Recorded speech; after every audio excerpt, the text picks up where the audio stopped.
Nós vemos que o livro de Salmos tem grande importância no Antigo Testamento e para nós hoje também, porque o Antigo Testamento era composto, ou foi composto, pelas leis, pelos profetas e salmos, saltério. Então, vamos ler Salmo 101 para a nossa meditação nesta noite. Salmo 101, diz assim a palavra do Senhor: cantarei a bondade e a justiça, a ti, Senhor, cantarei. Atentarei sabiamente ao caminho da perfeição. Ó, quando virás ter comigo? Portas adentro em minha casa, terei coração sincero. Não porei coisa injusta diante dos meus olhos. Aborreço o proceder dos que se desviam, nada disto se me pegará. Longe de mim o coração perverso, não quero conhecer o mal. Ao que as ocultas calunia o próximo, a esse destruirei. O que tem olhar altivo e coração soberbo, não o suportarei. Os meus olhos procurarão os fiéis da terra, para que habitem comigo. O que anda em reto caminho, esse me servirá. Não há de ficar em minha casa o que usa de fraude, o que profere mentiras, não permanecerá ante os meus olhos. Manhã após manhã destruirei todos os ímpios da terra, para limpar a cidade do Senhor dos que praticam a iniquidade. Santo e eterno Deus, nós acabamos de ler a tua palavra e pedimos ao Pai para que o teu Santo Espírito esteja a nos iluminar nossa mente, nosso coração. Ó Deus, que estejamos receptíveis, ó Deus, à tua palavra. Aquilo, ó Deus, que o Senhor tende a falar conosco através da meditação dessa santa palavra. Nós assim oramos, ó Deus, te glorificando em nome de Jesus. Amém. Pois bem, Salmos, Salmo 101. Nós meditando na palavra do Senhor, o texto aqui nos leva a um título do sermão, da mensagem desta noite, é o propósito de vida. Muitas das vezes, nós fazemos propósitos. Quem nunca fez, sempre fazemos propósitos. Existem propósitos para a vida secular, e nós então traçamos metas, queremos alcançar os objetivos propostos por nós mesmos em particular, mas aqui nós estamos falando de propósitos para com Deus. Nós vemos que Davi aqui, nós encontramos até uma certa radicalidade naquilo que ele propôs diante de Deus. Davi, muitos acham, os estudiosos da Bíblia, chegaram a uma conclusão que Davi, ele compôs este salmo quando ele estava trazendo a arca do Senhor para Jerusalém, quando a arca era para ser trazida em varais por pessoas para aquele trabalho, no caso os sacerdotes, os levitas, mas eles colocaram a arca em cima de um carro de boi. Diz que era um carro novo, trazido por bois, e chegando em um determinado lugar, a arca ia tombando, e uma daquelas pessoas que estavam perto segurou a arca para que ela não caísse? Era Uzá e Aiô, o nome das pessoas. Está registrado lá em segundo livro de Samuel, no capítulo 6, versículos 8 e 9, está registrado esse texto da palavra de Deus. E Davi ali, então, ele temeu ao Senhor, e ele chegou a exclamar: quando a arca do Senhor virá a mim, né? Ele então exclamou: como virá a mim a arca do Senhor? Então ele temeu ao Senhor ao ver ali aquele acontecimento ali. Então a arca, ela foi tirada dali, foi levada para a casa de Obed-edom, e lá ela ficou por algum tempo. E diz a palavra que Obed-edom foi muito abençoado, porque a arca ficou em sua casa. Mas, então, esse acontecimento levou Davi a compor este salmo, né? Aqui, ele está fazendo propósito diante de Deus em alcançar um objetivo, em implantar no seu reino uma maneira de agradar ao Senhor, ter cuidado para que o mal não viesse habitar no seu reino. E aqui nós vemos então dos versos 1 a 6, é uma particularidade dele para com Deus. Ele estava propondo aquilo a Deus, do versículos 1 a 6,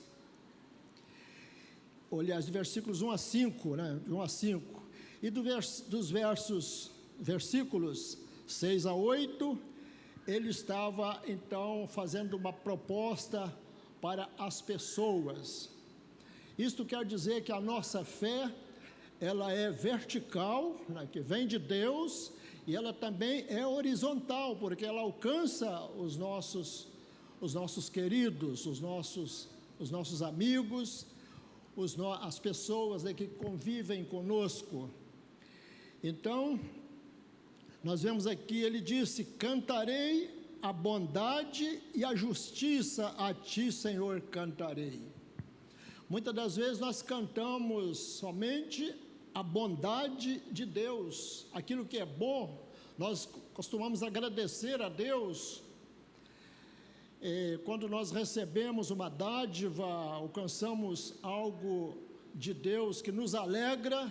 Então nós agradecemos a Deus, glorificamos a Deus, rendemos louvores a Deus. Mas aqui ele está nos ensinando, nos convocando, e ele está também fazendo um propósito diante de Deus, para que também a justiça de Deus, ela fosse cantada, né? O que é a justiça de Deus? A justiça de Deus é quando vem sobre nós um juízo, quando muitas das vezes nós somos cobrados por Deus, e Deus manda sobre nós algo que nós não gostamos, às vezes uma enfermidade, às vezes um intempérie, um problema na família, o pecado de alguém que respinga em nós. Então tudo isto é a justiça de Deus, e nós então precisamos, né, aqui Davi está propondo em também nós agradecermos a Deus a justiça dele sobre nós. Nós vemos que a justiça, ela chega sobre de uma pessoa de uma maneira, né, contundente, ela chega para apertar mesmo a pessoa, e é isso então que ele está falando aqui. E ele disse ainda: atentarei sabiamente ao caminho da perfeição. Nós estamos lendo aqui pelas manhãs, nós estamos lendo sobre Saul. Saul, ele era um pouco displicente, assim, displicente naquilo que ele ouvia da parte de Deus. Ele ouvia que Deus não queria que ele fizesse tal coisa, e depois ele esquecia que ele fazia. E nesse caso, Davi, então, pôde perceber em Saul essa deficiência. Saul era rei já em Israel. Davi foi aquele que ele foi levantado depois, foi ungido e acompanhou Davi, acompanhou Saul. Nós até usamos a palavra nele, foi ungido, foi escolhido por Deus, e ele ficou ali no reino como um trainee, né? Participando ali do reino, mas então ele podia ver coisas que não agradavam a Deus, ele podia perceber em Saul, o seu rei. E aqui então, ele fazendo também esse propósito diante de Deus: atentarei sabiamente ao caminho da perfeição. Ou seja, eu vou dar bastante atenção, eu vou ser sábio, prestar bastante atenção nesse caminho, né, da perfeição, seguir, né, o caminho da perfeição. E aqui ele estava querendo ser uma pessoa íntegra. O caminho da perfeição aqui também fala de nós, como crentes, procurar fazer as coisas com excelência para Deus. Nós precisamos dar o melhor de nós para Deus, porque Deus, Ele é merecedor destas coisas, né? Então ele diz: quando virás a mim, aliás, quando virás ter comigo, portas adentro em minha casa, terei coração sincero. Ou seja, a hipocrisia, né? Eu quero que a hipocrisia, ela esteja ausente da minha vida, do meu coração, do meu ser. Eu quero ter um coração sincero diante de Deus. E nós vemos ainda que não porei coisa injusta diante dos meus olhos, aborreço o proceder dos que se desviam, nada disto se me pegará. Longe de mim o coração perverso, não quero conhecer o mal. Então ele queria, diante de Deus, ele estava se propondo aquilo para Deus, de ter um coração, longe de mim um coração perverso, não quero conhecer o mal. Versículo 5: ao que as ocultas calunia o próximo, a esse destruirei. O que tem olhar altivo e coração soberbo, não o suportarei. Então aqui ele está falando com Deus, está propondo para Deus essas coisas aí, que ele achava que ele colocou aquilo como essencial para a sua vida e para o seu reinado. Nós vemos que o versículo 5, ao que as ocultas calunia o próximo, a esse destruirei. Nós vemos que Davi, ele foi caluniado certa vez, quando ele entrou na casa do Senhor, ali pediu ao sacerdote para comer, né, o pão da proposição, que era somente para os sacerdotes, para os levitas ali, mas ele com fome, perseguido pelo próprio Saul, já naquela época. Então ele comeu ali o pão da proposição, e ali tinha uma pessoa ali por nome de Adoer, aquele camarada. Então ele viu aquilo e foi caluniar, ele foi entregar para Saul aquilo que Davi havia feito ali no tabernáculo, né, de comer, de entrar e comer o pão da proposição. Então quando ele compôs isso aqui, certamente ele estava pensando em pessoas dessa natureza, pessoas que caluniam o próximo. Essa calúnia ao próximo chama-se assassinato de reputação.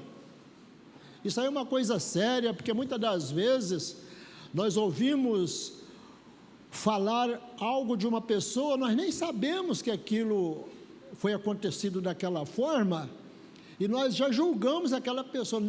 Aqui no nosso conceito, a gente já faz um juízo, já aceita aquilo, conforme aquilo fosse uma verdade. Então, é a calúnia ao próximo, longe de mim, eu não quero, esse eu destruirei. O que tem olhar altivo e coração soberbo, não o suportarei. Então, olhar altivo, aquela pessoa, né, que tem o olhar, ele acha que é melhor do que os outros, quer ser melhor do que os outros. Então, a palavra de Deus, ela é contra esta atitude, né? A soberba aqui, nós vemos que a soberba, né, é o âmago do pecado, né? O pecado, ele é concebido pela soberba.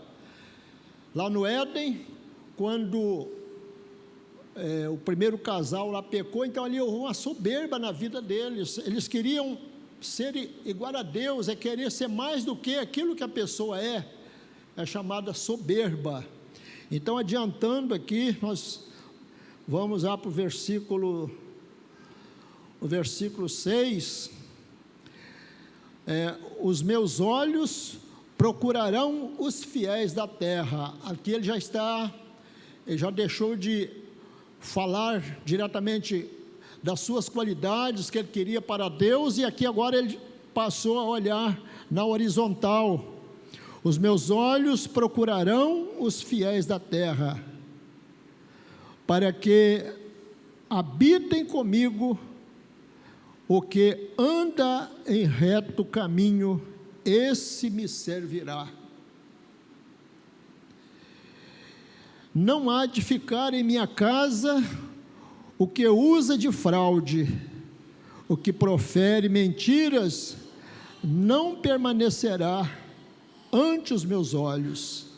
Manhã após manhã destruirei todos os ímpios da terra, para limpar a cidade do Senhor, dos que praticam a iniquidade.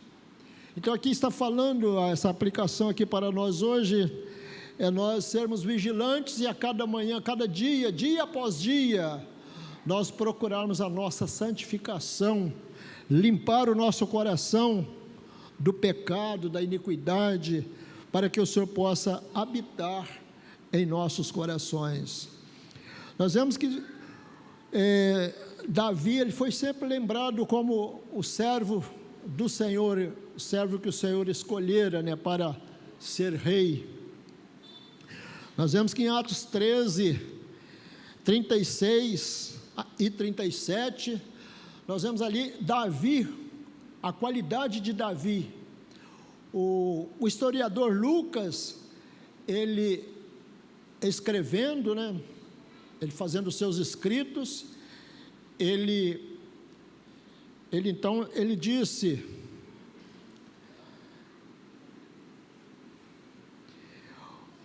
porque na verdade, tendo Davi servido a sua própria geração, conforme o desígnio de Deus, né? Então nós vemos aí Lucas, ele fazendo menção de Davi, ele atendendo o desígnio de Deus, ele serviu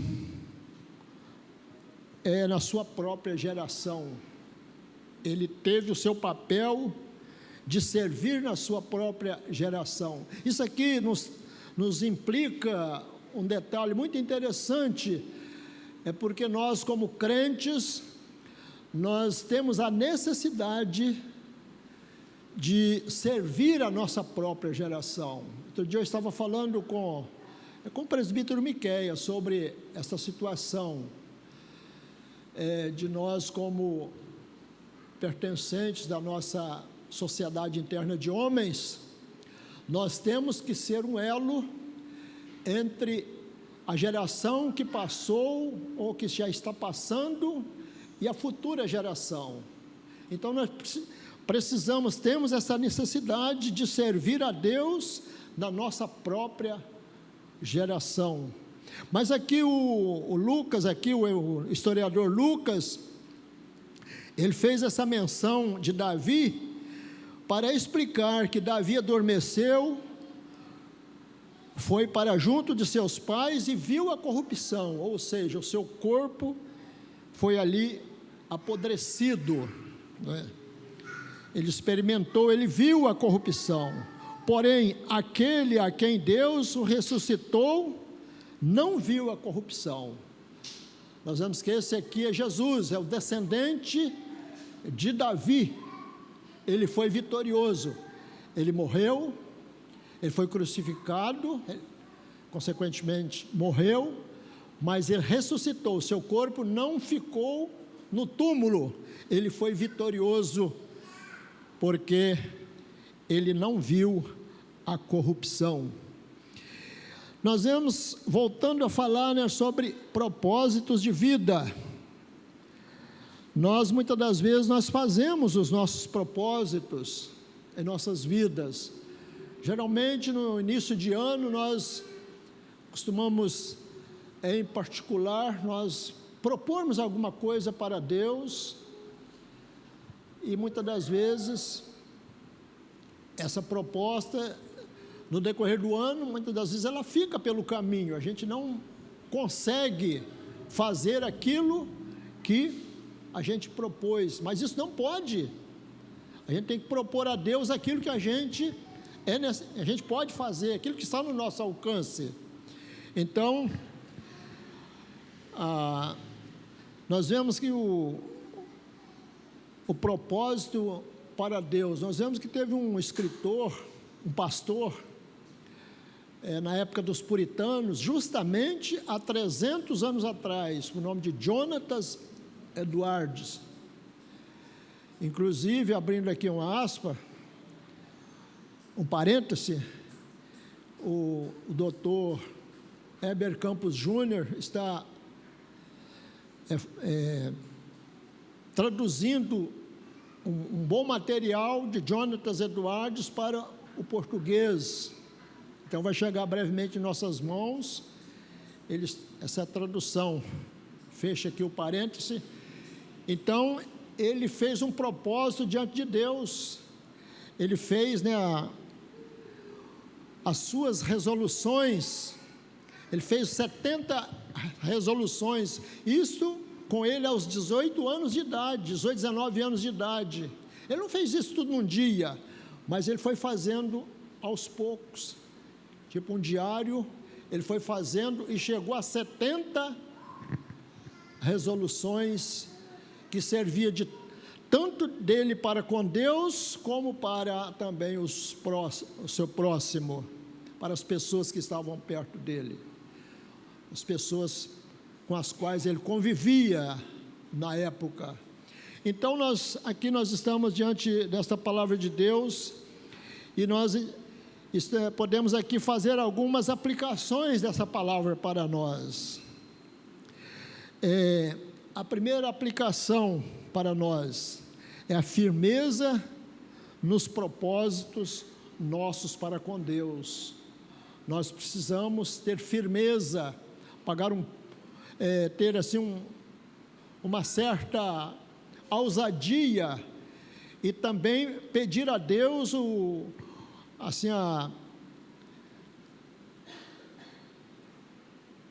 a força para cumprir esses propósitos, ter firmeza nesses propósitos diante de Deus. E nós também agora podemos aqui fazer uma pergunta, também na nossa aplicação: o nosso papel na nossa geração. Qual é o nosso papel? O que nós estamos fazendo na nossa geração? Nós, queremos ou não, nós somos um elo entre aqueles que virão depois de nós. Aí está uma geração de crianças, e nós aqui, nessa noite, nessa igreja, nós, queiramos ou não, nós somos um elo de ligação entre essa próxima geração que já está no nosso meio. E nós vemos também outra aplicação em que Deus sempre nos dá a oportunidade. Ele sempre nos dá a oportunidade. E uma vez Ele nos dando a oportunidade, nós temos que nos apegarmos a essa oportunidade como uma dádiva de Deus, um privilégio de Deus para nós. Então nós, como igreja, nós temos, esse papel de fazer esses propósitos para Deus, de servir melhor ao Senhor, no nosso dia a dia. Não precisa alvoroço, não precisa de coisas espetaculares, vamos dizer assim, mas é servir com sinceridade, conforme aqui Davi, ele expôs aqui nesse capítulo 101 de Salmos. Então eu vou deixar aqui a última palavra para os irmãos nesta noite. Primeira carta aos Coríntios, capítulo 15, versículo 58, vai ficar para nós nesta noite aqui. Portanto, meus amados irmãos, sede firmes e inabaláveis, sede firmes, inabaláveis e sempre abundantes na obra do Senhor, sabendo que no Senhor o nosso trabalho não é vão. Então, tudo que nós fazemos para o Senhor com sinceridade, esse trabalho, ele não é vão. Eu sempre oro pelos meus filhos e pelos meus netos. Eu tenho como uma herança de Deus na minha vida, para mim. Então eu oro para que eles sirvam ao Senhor. Porque é uma herança de Deus, é uma dádiva de Deus, é um presente de Deus, os filhos e os netos, E também é uma dádiva de Deus a próxima geração de crentes, E quando eu falo próxima geração, são aqueles que vão exercer papel de liderança na igreja. Então nós vamos ficar com esse versículo. Então o nosso trabalho, vamos ter essa esperança que o nosso trabalho, ele não é vão no Senhor. Esse trabalho, Deus está vendo. Então vai ficar esta palavra para nós nesta noite, que o Senhor assim possa nos abençoar, e que o Espírito Santo de Deus esteja sempre completando em nossos corações aquilo que foi lido, aquilo que foi exposto, aquilo que o pregador muitas vezes não expôs aqui, mas que nas caladas da noite, no decorrer dos próximos dias, que o Espírito Santo possa estar percutindo em seu coração, em sua vida. Esta é a vontade do Senhor